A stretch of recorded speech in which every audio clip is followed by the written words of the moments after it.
first of all, it's just a tremendous excitement that we have had an opportunity to talk to you about MAPS. And tell us a little bit about how that got started and your excitement for what's happening in Malaysia. Yeah, so we have formed MAPS, which is the Malaysian Association of Professional Speakers, 2 years ago. And it was very exciting because within 2 years, we have a membership of 70 members. And in line with the government vision, we hope to make MAPS, put MAPS on the national map as well as the international map. And it comes at the right time, this conference from attend, so that I can meet people like you to help us in our quest to put MAPS on the map.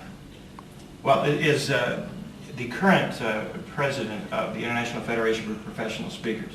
We're excited to have you here in Australia at the National Speakers Association of Australia Convention. And I know you've had a chance to see other speakers here. Tell me a little bit about the progress you're making with the involvement of increasing the economy there in Malaysia and speakers' role within that.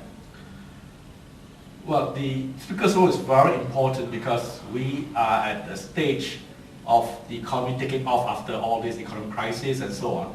And what is required to really give a boost and accelerate the process further is communication. And it's very vital that for Malaysia to move forward at a faster pace and to take advantage of the various developments in the world like globalization, WTO, communication is the vital key, and that's why I believe that MAPS will have a very critical role to play in this context of national development. Well, I know we've had a great opportunity in the last few years of making the International Federation a community based on a basic concept, and that is the bigger the pie, the more the people that are doing professional speaking around the world, the more effectively the people can use speaking as an accelerator for business activity and for progress. And a lot of people have dreams, and it's important to understand the world has dreams about what they can do. Maybe we could get a couple of minutes here to hear about the start of this dream. One who had to really create the vision and work with it and sell people on creating an international federation and the advantages of that. So Warren, tell us a little bit about that experience and what that was like.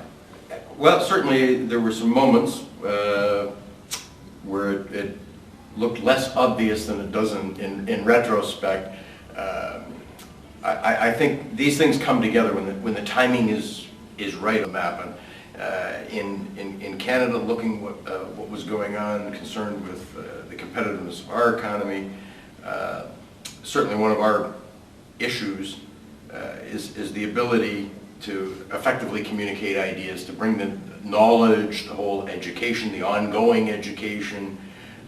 And as we talk to the national boards of the speaking associations in other countries, much the same issues coming together. And as the business issues more and more become how do we fit into the broader global context and the broader globalizing business community from countries as large as America to national associations representing countries like New Zealand.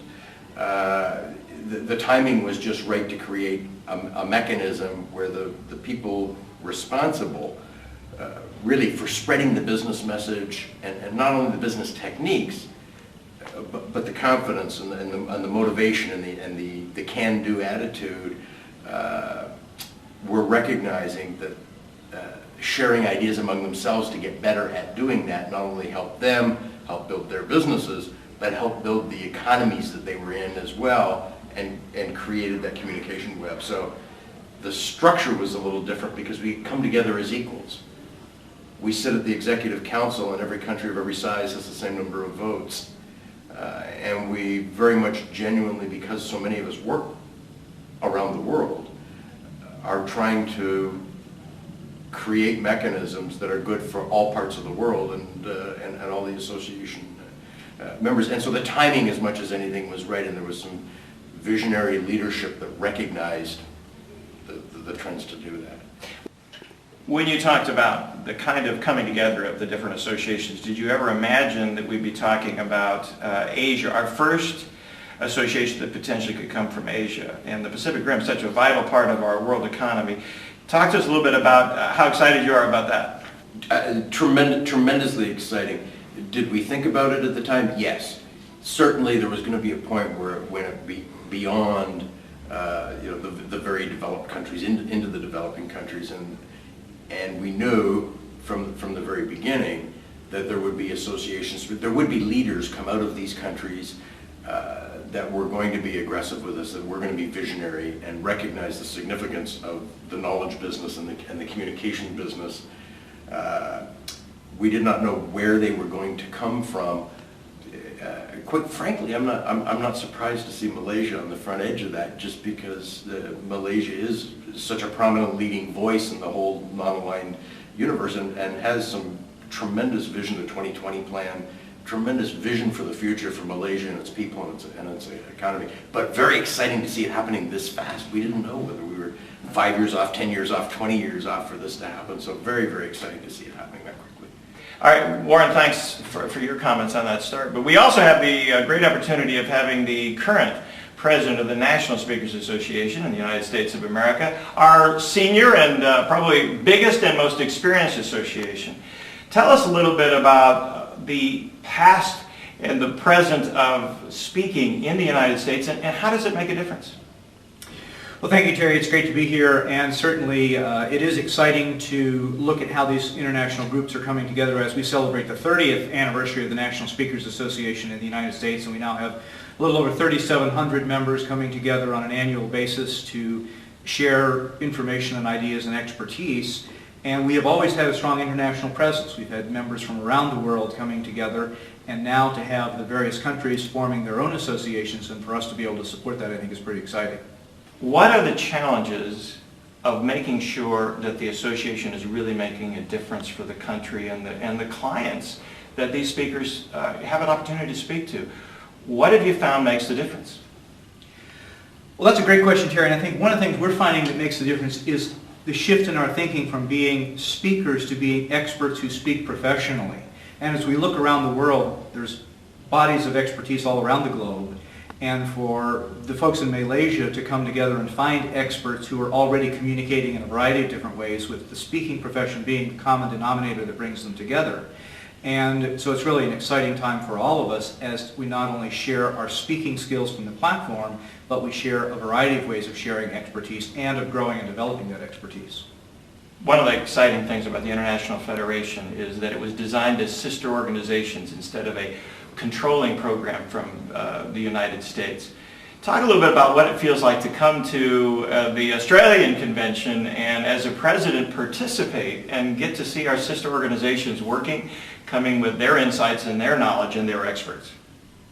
Well, one of the joys, Terry, coming here has been the hospitality of our hosts from Australia, but also it's been kind of fun because as we walk around NSA and everybody knows everybody, and being the president, you can't walk through the hallway without being known, and here I am in a small group of 300 people, and there are 6 who know who I am. And so having the opportunity to engage in some conversation before people figure out that I'm the president of NSA from the USA has really given me a whole different perspective on almost what it's like to be a newcomer at a conference again. And that's an exciting opportunity, and yet also to tap into 20 plus years of experience in the business in the United States, and to be able to see how there are so many similarities around the world, yet uniquenesses in each culture. And it's been just a joy to be here in Australia and learn from our Australian colleagues. Thank you, Stephen. I think another person that we need to hear from, Kit Grant, who has shepherded this process, was our last year's president of the International Federation, and you've had a chance to play that encouraging and supportive role. Tell me a little bit about your excitement and your thoughts about where this is going now. Thank you, Troy. One of the neatest things I think that's happened is that during my term, when I started about 18 months ago, was to see a solidifying of the original group that came together and really established the Federation as a concrete body that we knew was going to be around. And I guess I heard at the start of my term a little bit about the Malaysian Association. And what I'm really impressed about is the progress that they've made in such a short period of time. That they're coming together now and are a real viable force. And I guess I'd like to go back to YKK and say, just what did you do to make that much progress in such a relatively short period of time when we first heard about you? I think basically our members are very committed and excited about being the first Asian Speakers Association to be affiliated with the International Federation. So I make it a point for me personally, I'm very, very excited. That's why I came personally to attend this conference to meet people like you and meet colleagues from Australia, New Zealand and many other countries. And also because our country wants to be a part of the international community of professional speakers. And among the first steps I've taken as taking over as the president is to establish a website. It's malaysiaspeakers.org. And with this vehicle mechanism and with the global communication system through emails and telephone calls, I think it will help to really put Malaysia on the world map. It sounds like you have very good footing. Where do you see the Association of Malaysia being in the next 18 months? Well, my committee, my board of people in the association has this vision of having 200 members by the end of this year. And not only that, we hope to organize conventions just like this one in Australia, where we invite speakers from our sister and organizations, and also perhaps the federation itself can send some speakers over to Malaysia, because Malaysians are very keen to learn from the international experts. We have constantly speakers coming from all over the world to speak in Malaysia, and I think that provides an excellent opportunity for speakers from professional organizations like the Federation, the National Speakers Association of the various countries to come to Malaysia to share their knowledge and experience, and perhaps to cement closer ties to bring greater harmony to the world. One of the things that's happened in the other Federation countries is that the Speakers Associations have been a positive force within the country itself, the community. And how do you see that happening in Malaysia? I think Malaysia is even much more important because we are a developing country. Like the other associations, I think we stand out in the sense that all the other members so far of the International Federation are developed countries. We are the first developing country to join as a member. And as such, we need to communicate our national goals and vision clearly to the people. Well, our leadership has very good vision, for example, that the Vision 2020 to make Malaysia a developed country in the true sense of the word is a holistic approach, not just about the income level, but about the total quality of life of its people. And with the formation of this association and with the expertise that we can source from the International Federation and other professional speakers association from the various countries, I think that will really help us to accelerate the process towards this goal of 2020. Let me just echo the comments that Kit said, because I think one of the things that you find in this role when you are in the international president's role is you realize that the key role you play is an encourager. We don't have the power, but we have the influence. That's right. I know when I was a member, also past president of the National Speakers Association, and early on we were on the board, we had an opportunity in the White House to spend some time with former President Clinton. Wow. And at that time he came out and he talked to the group and he made a very clear statement. He said, "You people are the hope merchants. You're the people who build the positive energy to take the country and help continue to move it forward." I think when you talk about developing countries, you not only need the infrastructure, you not only need the wonderful things that you have, but you need the heart and the soul of people ready to take it to the next level. And I know the kind of drive that you've put into this. And if that's any indication of the kind of people you're going to have, you're going to help make that developing country rise to a developed country very quickly. And we want you to know that we are all committed to hoping to make sure that that happens as quickly as possible. So we want you to know that we're in your camp, because the world is connected by the internet and all over the place, and we need more people committed to make it together a positive experience for all of us. So thank you for coming here and letting us share in some of your enthusiasm.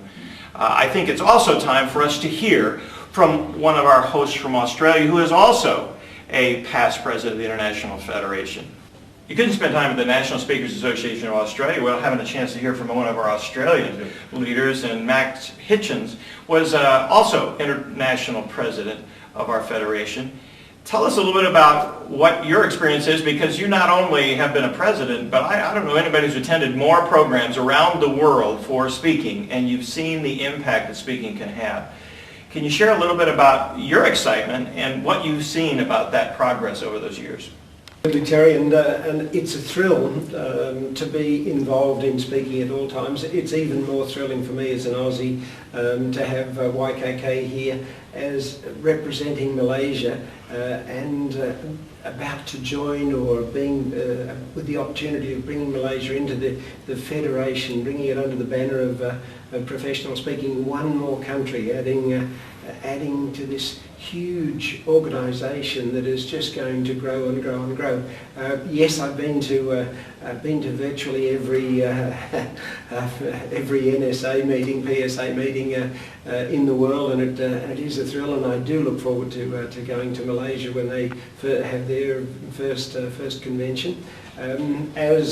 As Aussies, we are very close to Malaysians. We do a lot together. We are very close, and our borders are close. And I've certainly spent much time in Malaysia, and I have. It's a wonderful, wonderful country, and they are fabulous people who are very dedicated, and when they set a target of doing something, they do the very best job you can possibly do. And I give an example, KL Airport. You have to see Kuala Lumpur Airport just to realise what can be done. And this was an idea that was said, let's build the best airport in the world, and they did it.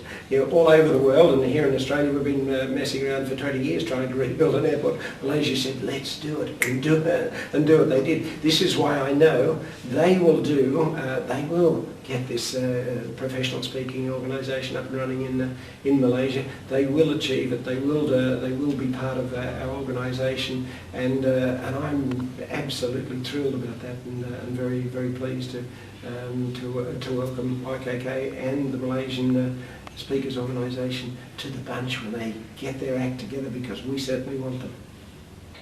Max, you've also seen the impact that speakers can have.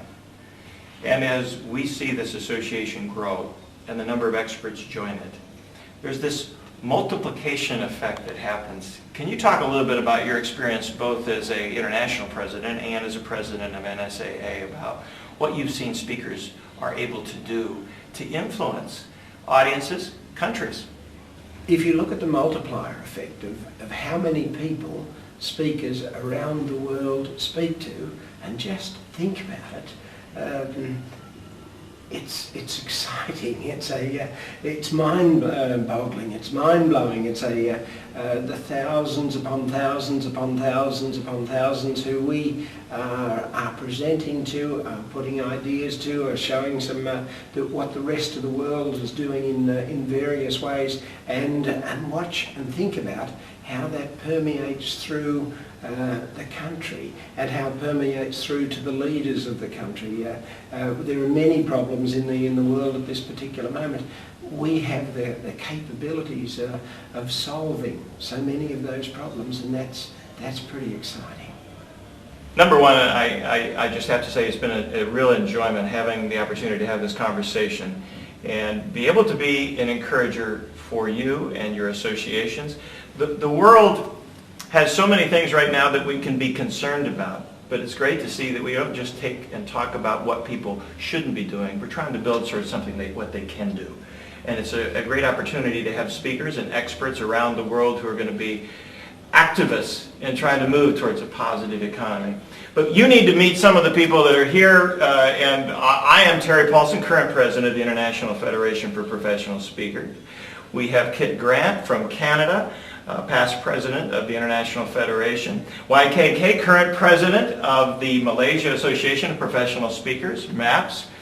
We have Stephen Tweed, who is president of the National Speakers Association, current president. We have Max Hitchens, who has been a past president of NSAA and a past president of the International Federation.